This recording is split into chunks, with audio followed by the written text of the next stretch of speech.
Par exemple, nous avons comment trouvez-vous Khalid dans cette scène.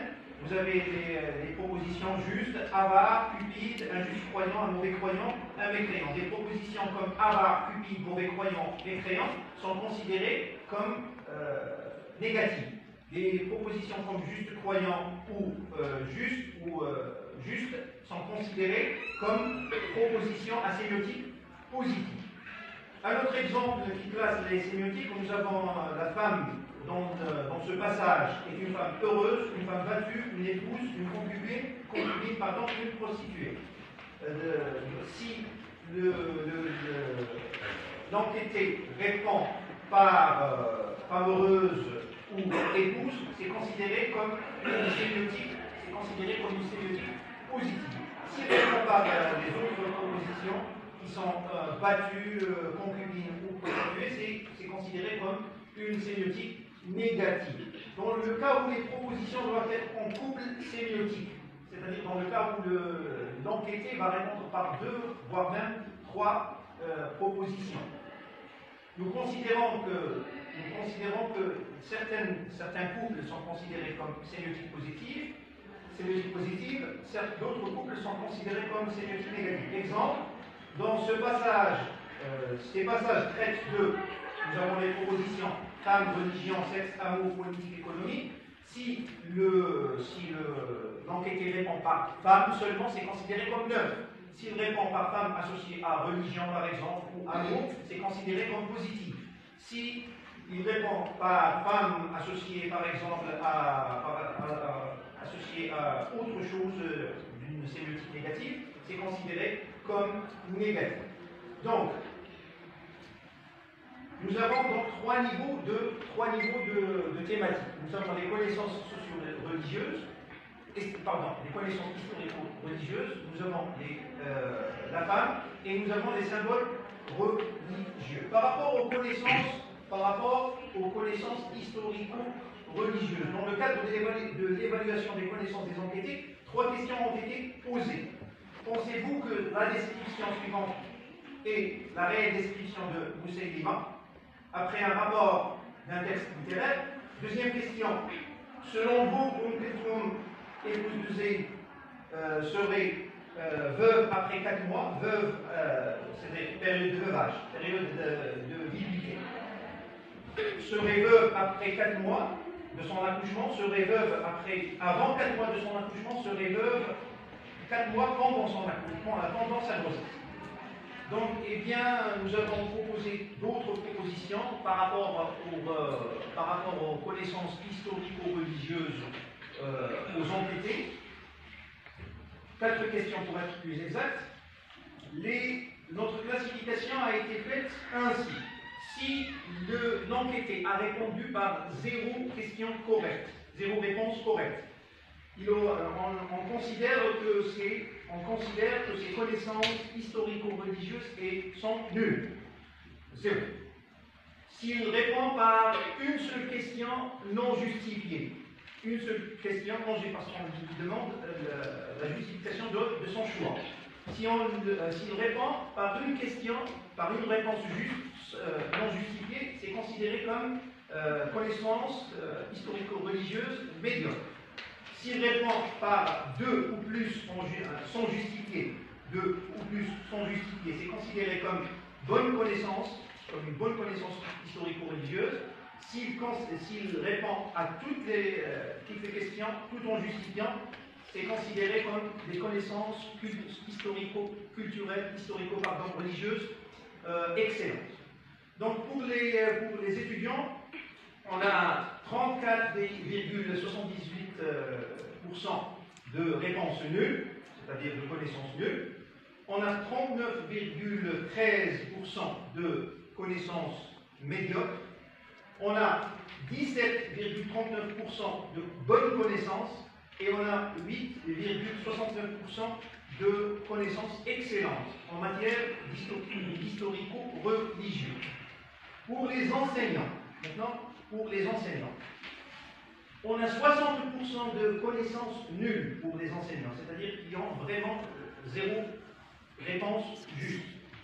On a 20% de connaissances historico-religieuses médiocres, 10% de connaissances historico-religieuses bonnes et 10% de connaissances historico-religieuses excellentes.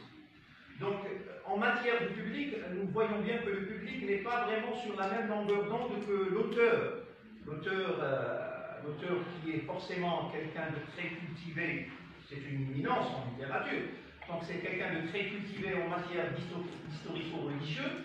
Il offre une matière dite fictive, et je souligne bien ce mot, dite fictive pour un public qui n'est pas vraiment sur la même longueur d'onde en matière de connaissances historico-religieuses. Nous sommes alors devant deux populations presque homogènes, car presque 80% des deux, c'est-à-dire des deux populations, ont des connaissances historico-religieuses du même rang, c'est-à-dire entre nul et médiocre, entre les connaissances examinées n'étant pas certes du rang des connaissances rudimentaires, bien sûr, on ne parle pas de connaissances rudimentaires, on ne parle pas de, des connaissances qu'un enfant pourrait connaître. Ce ne sont pas des connaissances enfantiles, ce sont des connaissances bien soutenues en matière d'historico-religieux. Parce que lorsqu'on parle par exemple d'essai, c'est un membre de l'Académie française, lorsqu'elle écrit en matière d'historico-religieux, ce n'est pas réellement le genre d'informations dans lesquelles on pourrait examiner un enfant. Donc, une littérature historique, forcément, il a des informations historico-religieuses soutenues. Donc, je passe, bien sûr, par rapport à Moussaïlima, par rapport à la description de Moussaïlima, nous voyons bien qu'une bonne partie des enseignants, des étudiants, deux populations proportionnellement homogènes toujours, car les étudiants trouvent presque 70% des personnages historiques emblématiques sont décrits de façon négative, c'est-à-dire, si on revient au personnage emblématique, il a toujours, personnage emblématique de l'histoire, bien sûr, il a toujours un rapport négatif par rapport à la femme dans la littérature. L'homme de l'histoire arabo-musulmane est toujours représenté d'une façon négative, il a un comportement négatif par rapport à la femme dans l'histoire, à 70%. À 70%. Donc, pour les symboles religieux maintenant, sémiotiques des symboles religieux sont des étudiants. Les étudiants trouvent qu'à 31,88% que les symboles religieux, et là pour les symboles religieux, nous avons opté pour trois thématiques utilisées dans la littérature, bien sûr dans les extraits que nous avons étudiés. Nous avons le concept de Kaaba, nous avons le concept de Aya, le verset, et nous avons le concept des compagnons du prophète. Les compagnons du prophète. Donc on a trois sortes de thèmes qui sont traités dans la littérature, dans les extraits que nous avons choisis. Nous avons 31,88% des étudiants qui trouvent que les symboles religieux sont utilisés d'une façon positive dans la littérature.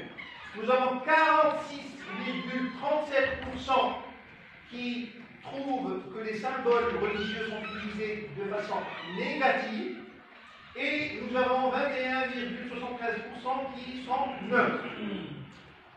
Pour les enseignants, nous avons 20% des enseignants qui trouvent que les symboles religieux sont utilisés d'une façon positive. 20% d'une façon positive. D'une façon négative, nous avons 63,33% des enseignants, c'est-à-dire une nette majorité des enseignants, qui trouvent que les symboles religieux sont utilisés d'une façon négative dans la littérature. Et nous avons 16,66% qui sont neutres. Ces résultats nous mettent devant deux populations toujours presque homogènes, car une majorité voyant que la sémiotique des symboles socio-religieux est présentée négativement dans la littérature. Maintenant, on va voir ça en plus détaillé. Par rapport à la thématique de la Kaaba, nous avons 13,04% des étudiants qui trouvent que c'est une sémiotique positive, que la Kaaba est utilisée dans un contexte à sémiotique positive. Nous avons 78,26% des étudiants qui trouvent que le concept de la Kaaba est utilisé d'une façon négative. Bien sûr, lorsque je dis négative, pour bon nombre d'entre vous qui n'ont pas vraiment le questionnaire devant eux, la Kaaba est souvent assimilée à la... Excusez mon audace. Excusez mon audace, monsieur Momoy est en train de suivre sa tête. Donc, la Kaaba est souvent assimilée à la femme prostituée, à la femme concubine, à des scènes érotiques, donc ce n'est pas vraiment très positif. Dans la littérature maghrébine, donc 78,26% des étudiants trouvent que c'est une sémiotique négative et 8,69% trouvent que c'est neutre. Pour les enseignants, seulement 20% des enseignants trouvent que la Kaaba est utilisée dans une sémiotique positive. 80% trouvent que c'est une sémiotique négative, alors que 0% sont neutres. Par rapport maintenant au prénom de elle, nous avons, et les étudiants à 17,39% trouvent que c'est une sémiotique positive, bien sûr sans réexprimer le contexte de Aya, c'est presque le même contexte de la Kaaba, c'est-à-dire c'est la femme dans des scènes pas très pudiques. Sémiotique négative à 43,47% et sémiotique neutre à 30,34%. Pour les enseignants, 0% des enseignants trouvent que Aya est utilisé, le prénom Aya est utilisé dans une sémiotique positive. Presque tout le monde sont divisés, donc nous avons 80% qui trouvent que c'est négatif et 20% qui sont neutres. Pour les enseignants. Maintenant, la sémiotique de Abu Hassan, Ali, ibn Abi Talib. La sémiotique de Ali, chez les études, toujours dans les symboles religieux, dans la thématique, dans le thème des compagnons du prophète, 65,21% trouvent que c'est une sémiotique positive par rapport à Ali, sémiotique négative 34,78%, alors que pour les enseignants, 90% trouvent que c'est une sémiotique. Ali a été utilisée dans une sémiotique positive, 90%, alors que 10% trouvent que c'est négatif.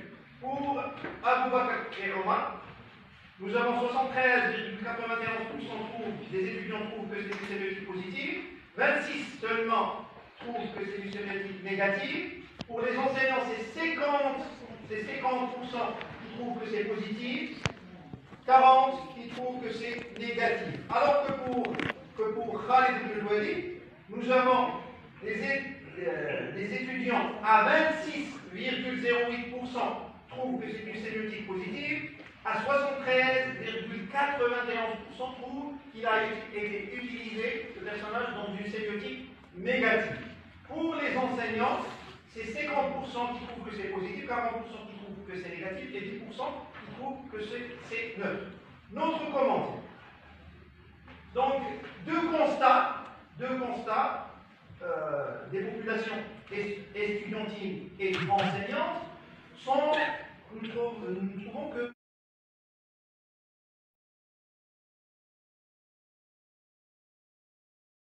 ou dévalorisant. Une large portion du corpus, 88,12% ont répondu à la question, c'est-à-dire même ceux qui trouvaient qu'il y avait une certaine sémiotique positive,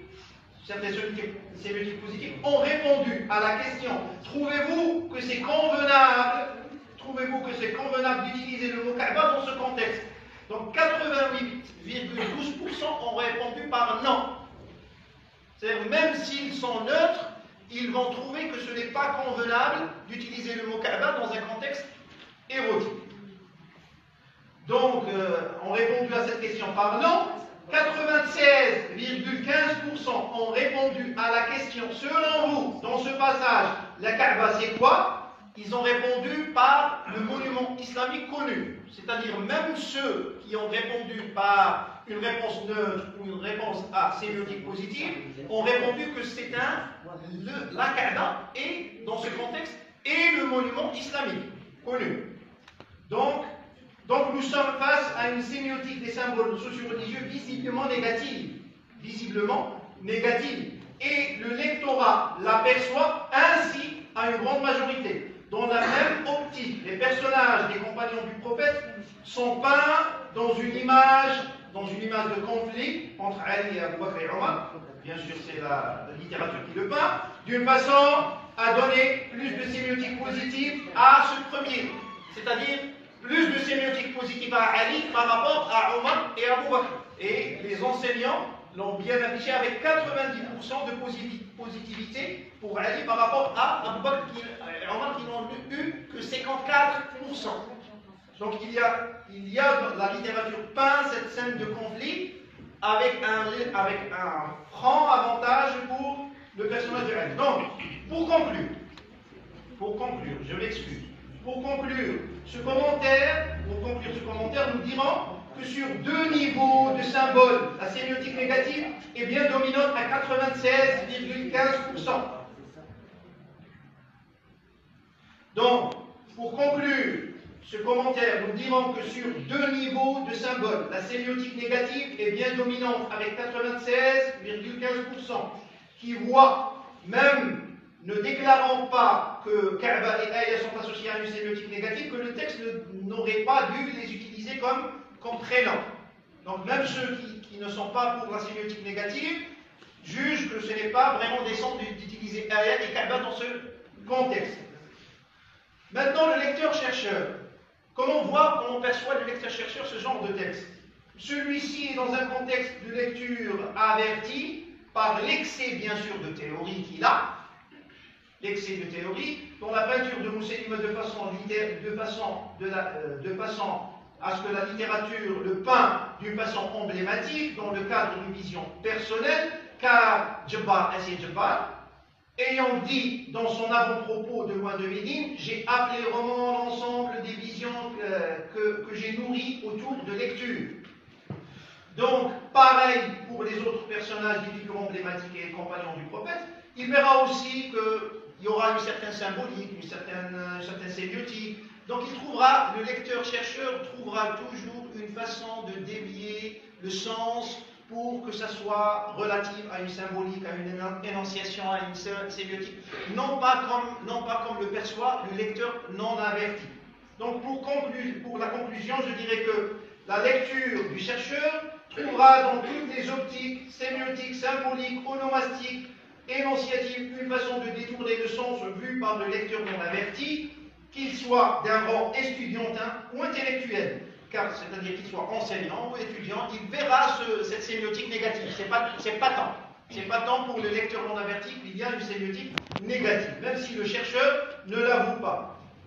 Car à moins des statuts sociaux et académiques, l'impact de la lecture intuitive est loin d'être plus subliminal. Donc, pour conclure, je vais citer bien sûr Bourdieu dans ce contexte, avec son concept du champ littéraire. Donc Bourdieu, définissant l'ampleur de l'impact de la littérature sur le monde social, l'exprime par le terme du champ littéraire, qui est selon lui un champ de force agissant sur tous ceux qui entrent, je cite là bien sûr Bourdieu, c'est un champ de force agissant sur tous ceux qui entrent de manière différentielle selon la position qu'il occupe. Bien sûr, l'auteur est le moins pressé par ce champ, parce qu'il est au sommet, si j'ose dire, de la chaîne littéraire. Il est au sommet, c'est lui qui exerce la pression des représentations. Et qui va subir cette pression des représentations, c'est bien le lecteur. Merci pour votre attention. Le corpus textuel est la base de l'étude littéraire.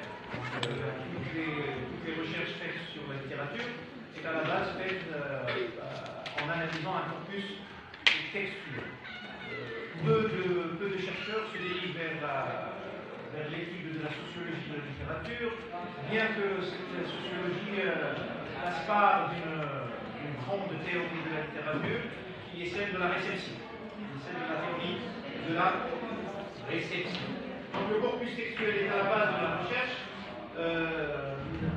C'est un corpus à analyser sémiotiquement, symboliquement, nomastiquement, tout ce qui est en relation avec l'analyse structurelle et structurale. Notre recherche,